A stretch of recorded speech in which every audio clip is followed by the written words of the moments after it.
মুরগির বুকের মাংস দিয়ে যে এতটা মজার একটা রেসিপি আপনারা এভাবে তৈরি করলে দেখবেন ভরপুর কিন্তু ভাত খাওয়া যায়।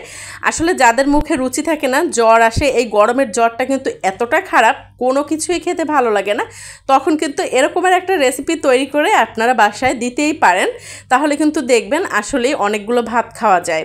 তো আশা করি আপনাদের কাছে রেসিপিটি ভালো লাগবে। আর এতটা সাশ্রয়ী একটা রেসিপি, খুবই কম উপকরণে কিন্তু আপনারা এই রেসিপিটি তৈরি করে ফেলতে পারবেন। আর বাসায় সচরাচর সবারই এই জিনিসগুলো থাকে।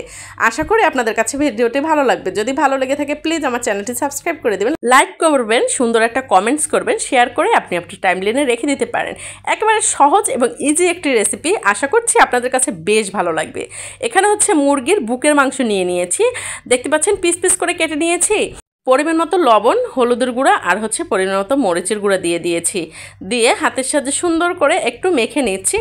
একবারে ইনস্ট্যান্ট আপনারা 10 মিনিটের মধ্যে কিন্তু এই রেসিপিটি তৈরি করে ফেলতে পারবেন। একটা ফ্রাই প্যান নিয়েছি পরিষ্কার, আর এখানে খুবই সামান্য পরিমাণে 1 চামচ পরিমাণে সয়াবিন তেল দিয়েছি। আপনারা চাইলে এখানে সরিষার তেলটাও ব্যবহার করতে পারেন। 3টা শুকনো মরিচ দিয়ে দিলাম, আর হচ্ছে বেশ কিছু পরিমাণে গোটা রসুন দিয়েছি, আর 1/2 ইঞ্চির মতো দিয়েছি আদা কুচি, পেঁয়াজ কুচি দিয়েছি, দেশি পেঁয়াজ। আপনারা চাইলে এখানে পেঁয়াজটা আরও বাড়িয়েও দিতে পারেন। তো সব কিছু দিয়ে এখন নেড়েচেড়ে ভেজে নিচ্ছি।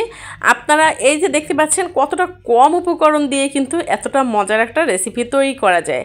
আসলে হচ্ছে কি, যখন শরীরটা খারাপ লাগে তখন কিন্তু এইসব খাবারই মুখে বেশি ভালো লাগে, রুচি আসে মুখে। পেঁয়াজ রসুনগুলো যখন হালকা একটু ভাজা ভাজা হয়ে এসছে, এর মধ্যে হচ্ছে ওই যে ম্যারিনেট করা মাংস, সেগুলো দিয়েছি।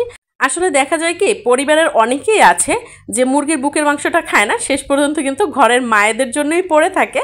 তো মায়েরা বুদ্ধি করে যদি মুরগির বুকের মাংসটা রেখে এরকম একটা আইটেম তৈরি করে ফেলে, তাহলে কিন্তু একটা মানে আইটেমও বেড়ে গেল টেবিলে, আবার হচ্ছে মুখে রুচির পরিবর্তন আসলো।